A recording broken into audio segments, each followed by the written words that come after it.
And then when you think of trying to take an electric vehicle and put in the place of this because you think it's the way of it, electric bicycle, sure. Drill guns, freaking love them.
Disclaimer right up front, I typically do not like posting videos like this. I would much rather showcase us out in the field being productive, active members in our community, quite simply trying to make this a better place.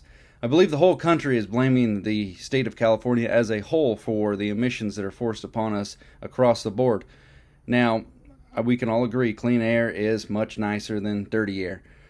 But if you look at the cities, they are the ones that are the heavy polluters. If you look up in the foothills where we are, nice blue skies, birds chirping, it's nice up here.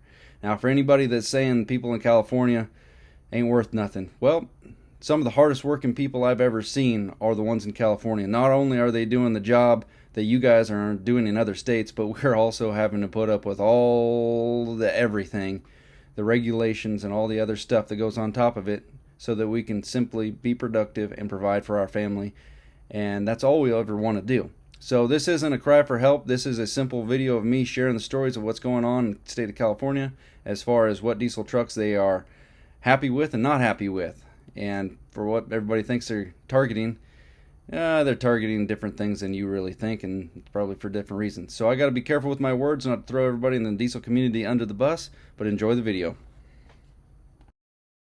Oh, welcome back, guys. Simple video today. Well, the going's hot for the truck content. It's not so much of a just talking about trucks, but I'm just trying to inform you what's going on in this state might follow over to the next state over.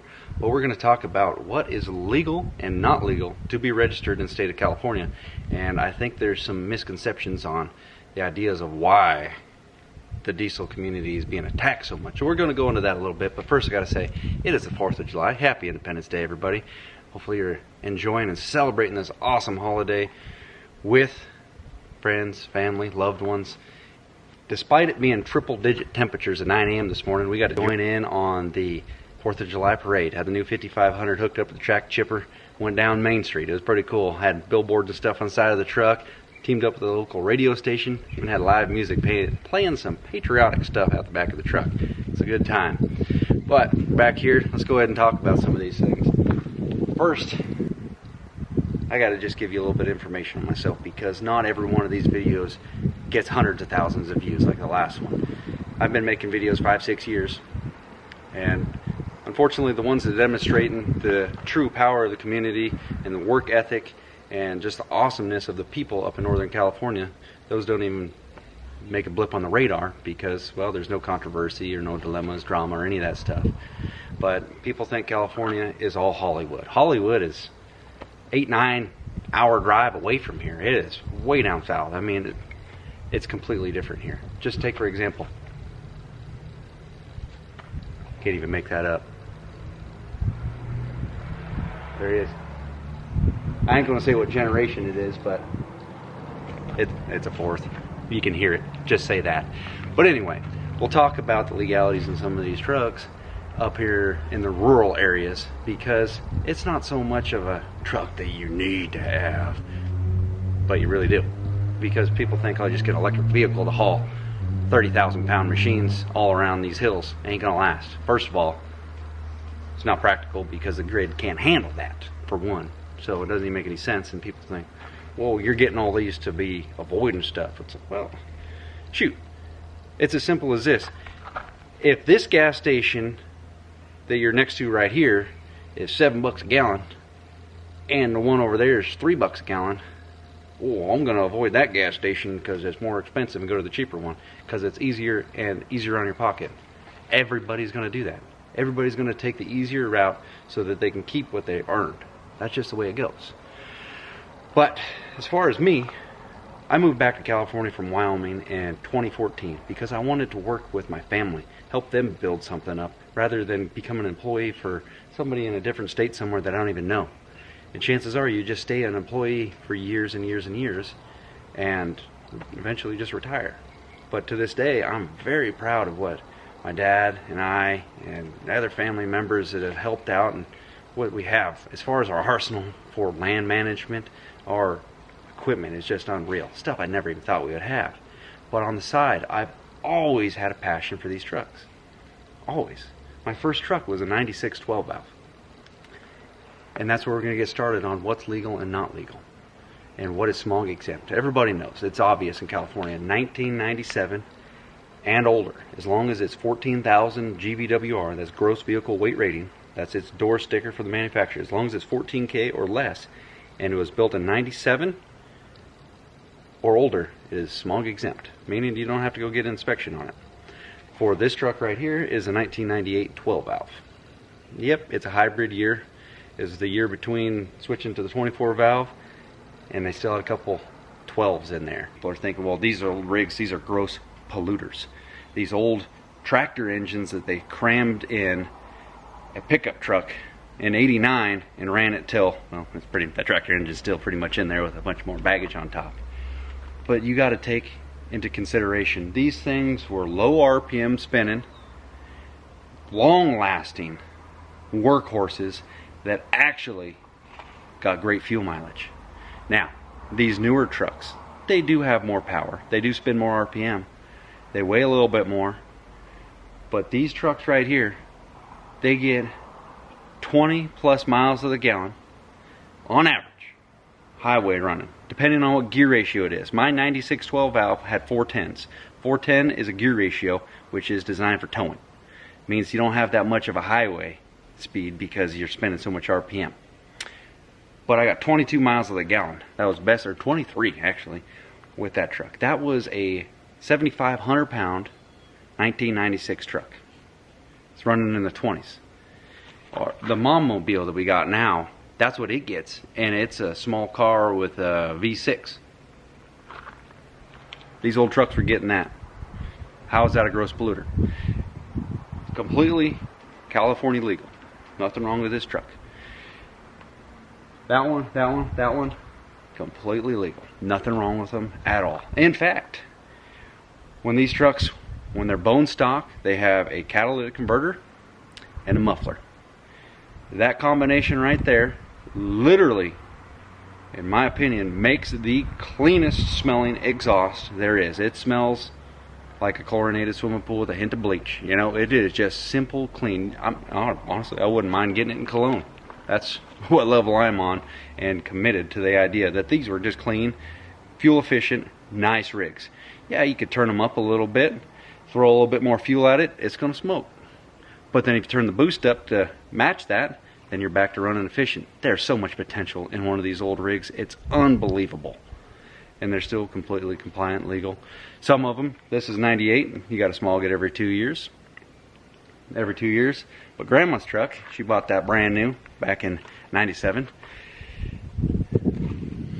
Smog exempt, I don't have to do anything about that. And now it's not about avoiding it. You know, that's nothing wrong with keeping clean air. When I lived in Wyoming, man, it seemed like everybody out there took everything off their truck. And Wyoming was freaking clean.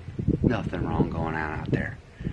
It rained, the wind blew, just nice green grass.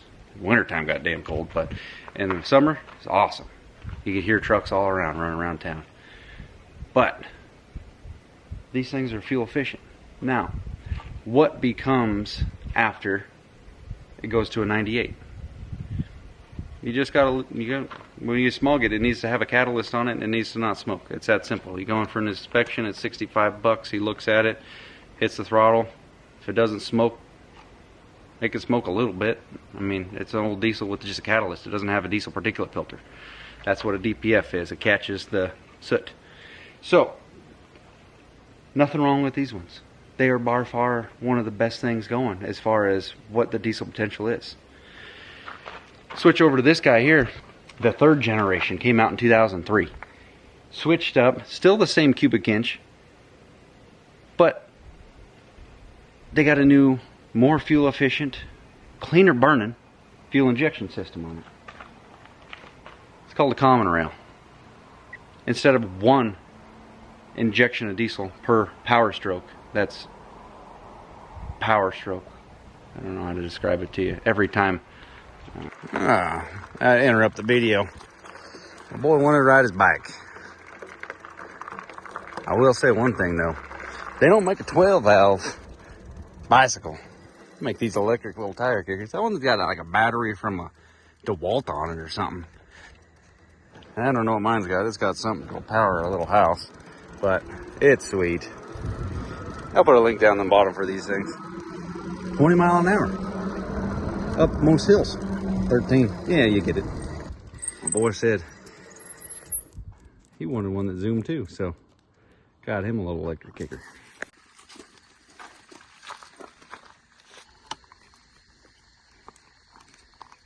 Like this. There you go. Perfect. Anyway, we're back.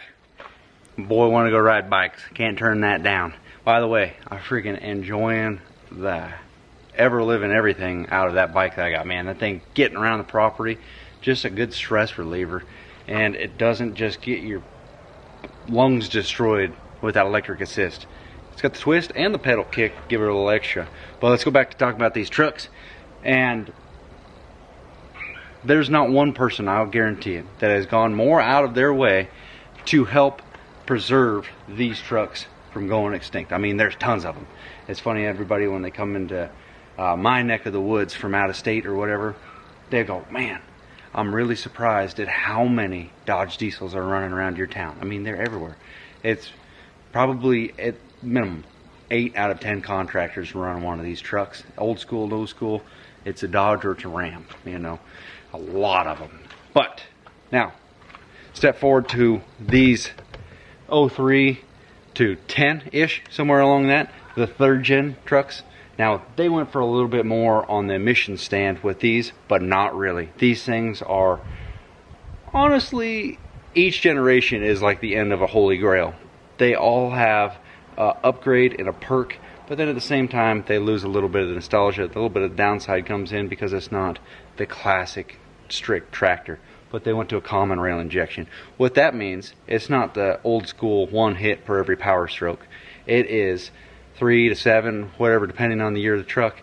It's all computer controlled. Supercharge a fuel rail 7,000 at idle PSI somewhere in that ballpark, and a high, full throttle be in the 20,000 or higher of PSI in this rail, that it's always having these injectors charged with fuel pressure. And then a little electronic solenoid that every time that cylinder needs fuel, it atomizes the fuel even finer than ever before with multiple injections per power stroke. What that did is it made it burn cleaner, for one, and side effecting it a little bit more RPM with this given setup to, well, be honest with you, the power jump from the second gen to a third gen, way higher. It is awesome. These trucks are actually on the practical scale for towing upwards of 20,000 pounds to this day from a 20-year-old truck. The one behind it is my '08, which unfortunately it is rated for higher than 14,000 pounds, and it is no longer allowed to be registered in the state of California via the CARB emission things. Anything that is older than I think it's 2011 and back, maybe it's 2011. I have to actually recite that, because basically if it's 2010 and older, it's definitely out.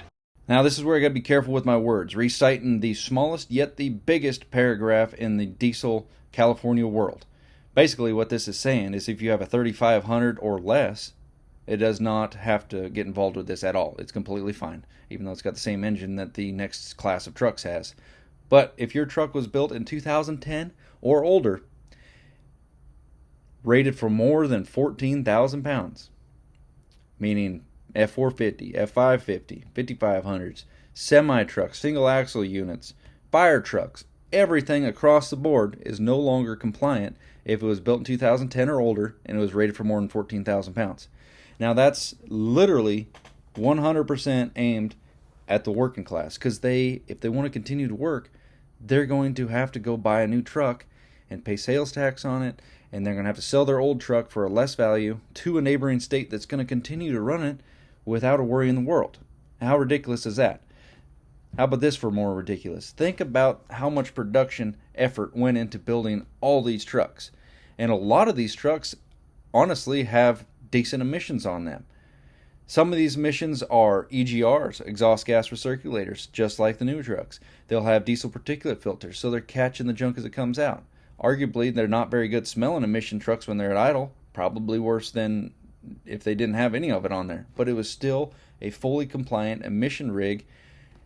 And if you think of how much effort it took to build all this stuff, the resources that was involved to build these, the time, and then they're only allowed to run 14 years. A lot of them don't even have high miles. They're not allowed to be registered in the state of California anymore. That is directly aimed at the working class, and that is simply unbelievable. To me, I just don't get it. If the way I see it is, if your truck still had the original emissions equipment from whatever year it is, if it was 1972 and it needs to be registered, which it don't, it's exempt for 72 gas rig, but if it has original equipment from whatever year is manufactured and it was okayed by whoever's okaying this, then it should still be completely fine to run it. Now, there is a lot of out-of-towners that will come to hauling freight. We'll see what happens with that, but as far as I can tell, they're still doing their thing. If you're from out of state, run it. Come on, run it. Trucks do great up until a certain point. 20-ish thousand pounds would be like the max I would regularly want to tow with that. And on a business standpoint, 20,000 pounds don't really get us that far. So, why is my new truck under scrutiny? Let's talk about it. So it's funny, a lot of the comments that I had in the video talking about my $90,000 truck was not allowed to be registered in California, and that's because I did not file for the Clean Truck Act, which is a simple $30 a year fee, which just, it's one thing that adds up on top of other things. And if you don't run your own business and you're just an employee, $30, you don't notice it. But what that also did is that is forcing me into a smog check twice a year to start off with, and eventually, like I said in the last video, it's up to 4 times a year, so quarterly, which for everybody that's out there, it's honest hard work. But if you're just an employee, you might not even recognize something like this happening, because your company truck, your boss says, oh, by the way, Thursday you got to go get that thing smog checked. You go, all right, you're on the clock, you're making your whatever you make an hour to go over there and take care of that. But if I stop for that hour, I'm not making money for that hour. I'm losing money. So that's just one other thing that you got to add to the ever evolving stuff that is just piling up on you as a small business owner. But I bought this truck to be worry-free, work truck compliant. I got all these other trucks for fun. There's nothing wrong with these other trucks. They're all compliant. They all match the small regulations that you're supposed to have here, like the stock standard stuff. And I bought this one not to worry about it. I bought a 5500, so I have bigger frame. I got bigger brakes. It comes with 19.5. That's a tire and wheel size.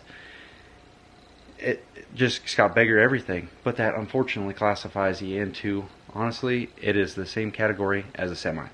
What that does, it makes everything just a lot more of a pain in the butt nowadays. Because if you get a regular 3500, which has the same towing capability and more on paper that this thing has,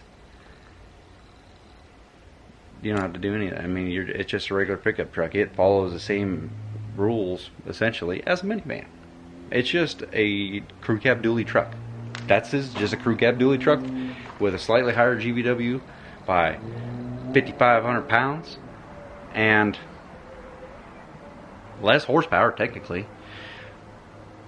But just to reevaluate and just give some closure, the only things, and it's actually a big thing that they're targeting, is what makes stuff flow.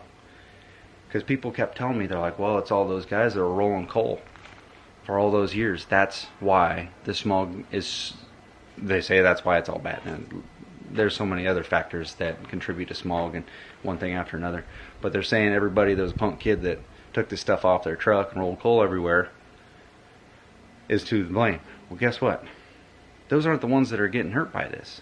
It's the ones that actually move the freight, move your food, farm the fields, everything. It's the bigger trucks that are getting hit. The other ones, nothing. So we'll see what that Chevron thing has to go on. It was just kind of funny timing that got thrown out literally the day after or day of that I filmed that last video. And we're fingers crossed on that whole subject. But I couldn't speak enough in these videos to really cover everything. It's just not practical. People give me a hard enough time for just rambling as it is. But I'm just trying to get information out there, just stating facts and what we got going on around here. I really like this place. I really do.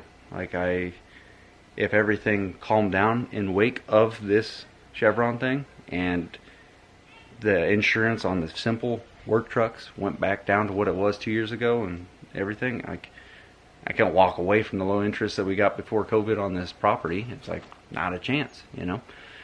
But at the same time, how much can it get pushed? But I just wanted to make a video on what's legal and what's not legal here. But one last thing we got to talk about is the pre-smog gas rigs. So back in about 73 or something like that, they're like, all right, you're going to have to start smogging your stuff.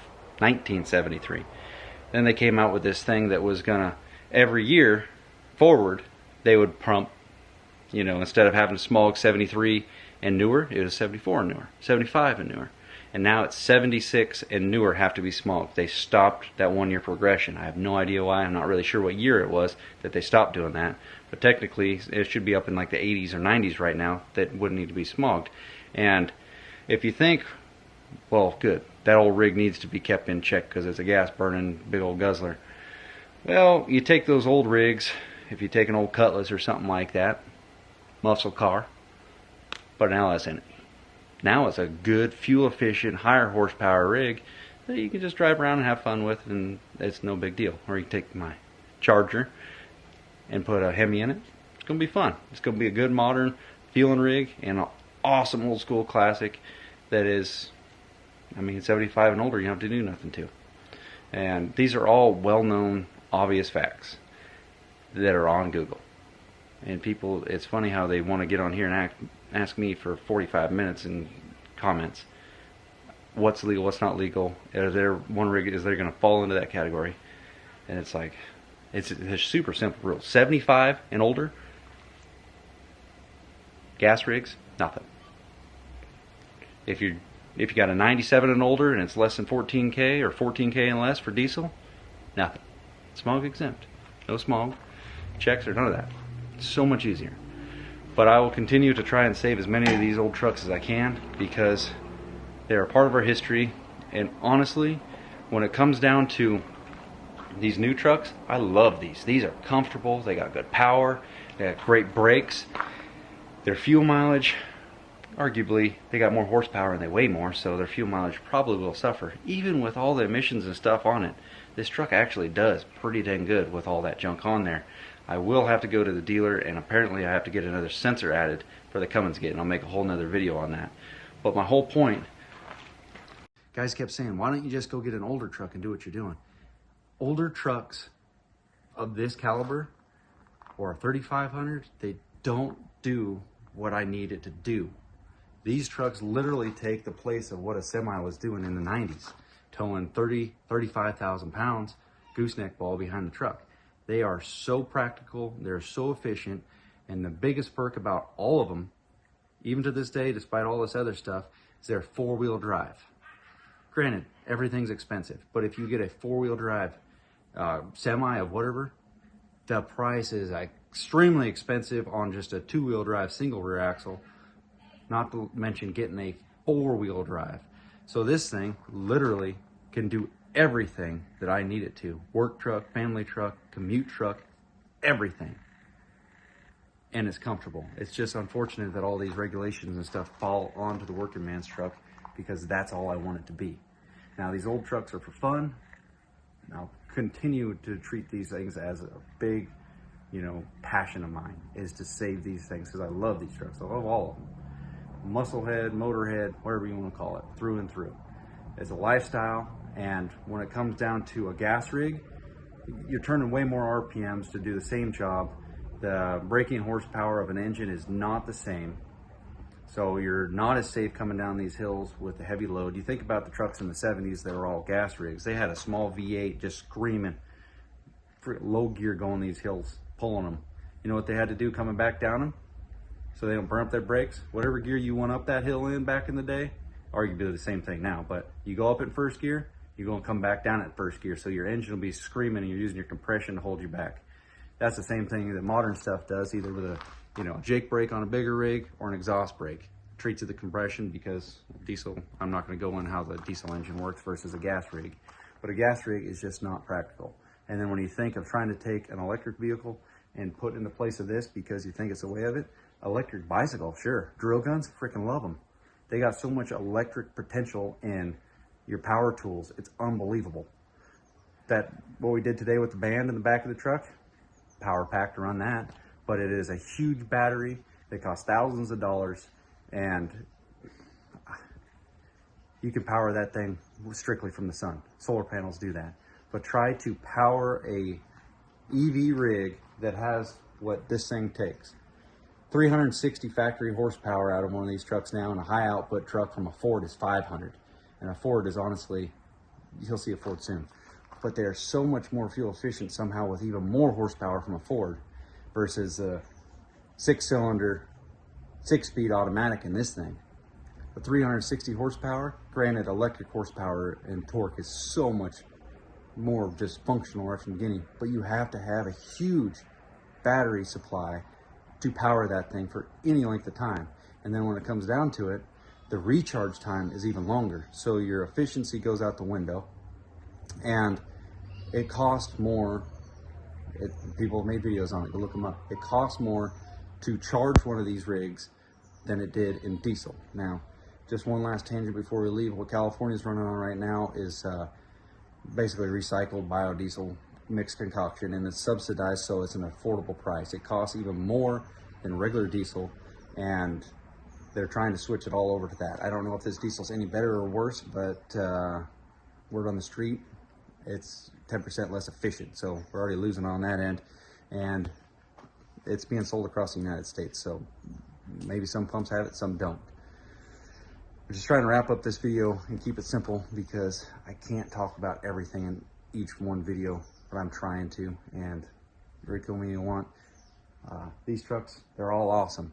They all have their point, but until the people get behind more, for one, if you get behind more dams so that we can actually hold water in California rather than just go into drought every summer. We could actually have reservoirs so that we can have hydroelectric dams that generate continuous electricity so that we could have more power that goes into the grid to chase the agenda of the EVs.